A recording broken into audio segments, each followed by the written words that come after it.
All right, well, we're going to go on a little field trip here just around the complex where I live and see what we can find. We're going to look for flowering plants. We're going to look for some things that might not appear to be flowering plants but are. And I know we'll see a pine tree. So after having looked at the screencast that you just did, all this should make very good sense to you. So let's see what we can find. So just a typical little patch of lawn here, and if I come in a little bit, you might notice that first of all, some of the plants that are growing in the lawn have those little yellow flowers, but this grass gets cut pretty routinely. So what we don't see is just on the other side of the walkway where the hillside is a very similar kind of grass, and all those little stalks you see with the they call them little heads. Here's some over here, a little easier to see. I can step over the fence. These are actually the flowers. So these little kind of dried out things. And those will drop seeds, and if that's in our lawn, we call that a weed. If it's a hillside, it's just grass growing on the hills. So that is a flowering plant.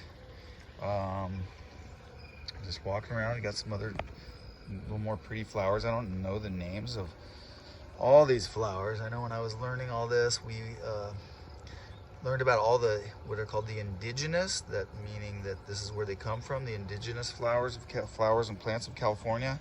But things that have been bought at nurseries and things I don't know so much about. Again, we've seen the poppies a few times. Let's go take a closer look at one of those. Look at some, see what's inside.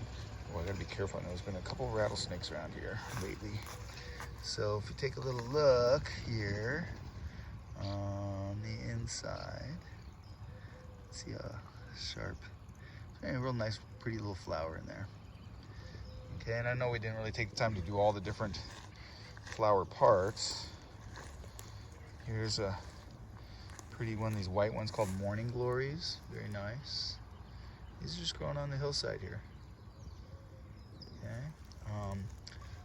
Anise or fennel licorice plant. If you were to snap this, it smells like licorice plant. Some people will call that. Okay. And again, not knowing all the names, but this, a lot of times we trim these, we won't ever see that flower bloom, but it will eventually. Okay. And then we've got ice plant, really popular around here because it does not burn very easily. It's what's called a succulent. It has these really thick, these are actually the leaves. They're very thick, and they hold a lot of water. So if in case fire season comes along, these guys do not burn very easily. So it's great ground cover for around here. Oh, well, you should recognize these guys. Not flowers, not plants. These popped up last night out on the lawn. If you remember, fungi. So there had to be some little spores in the ground that things were right last night, and they grew like crazy, and here they are. So here's kind of a curious one. This is a flowering plant. I don't see any flowers, but what I do see are these little pods with seeds inside. And the pods had to have come initially at some point in their life cycle from some flowers. So here's our most typical non-flowering plant where we live. So what they've got instead of flowers are cones. So a pine cone would contain, there's two kinds, there's male and female. So a little bit like the flowers, but this guy has opened up, so all the seeds are gone, but down in where my thumb is, in between these little woody parts of the cone, there would be flowers.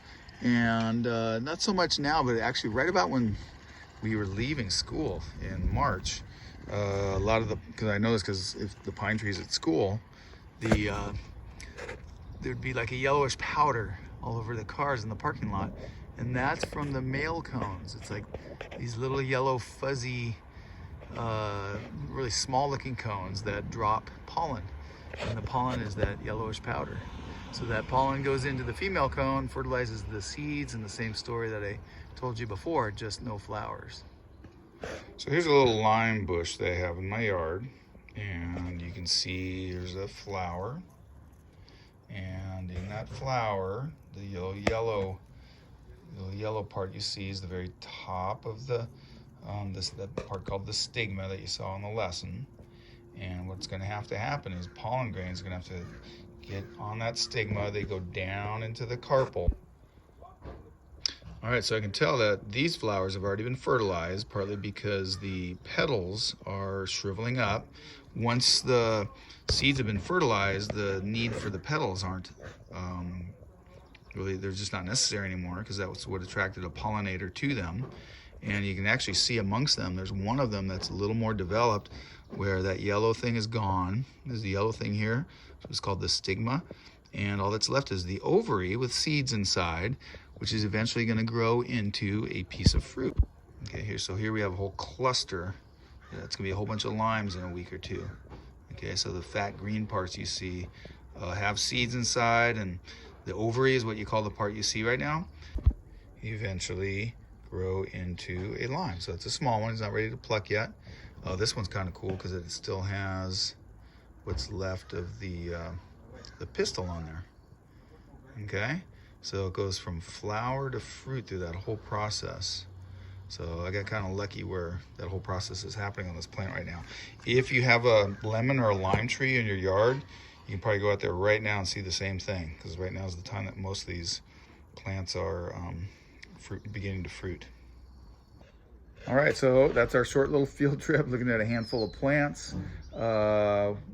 If you haven't yet, watch the screencast. This will make a little more sense. So hopefully you did that first, and we'll talk soon. All right, bye.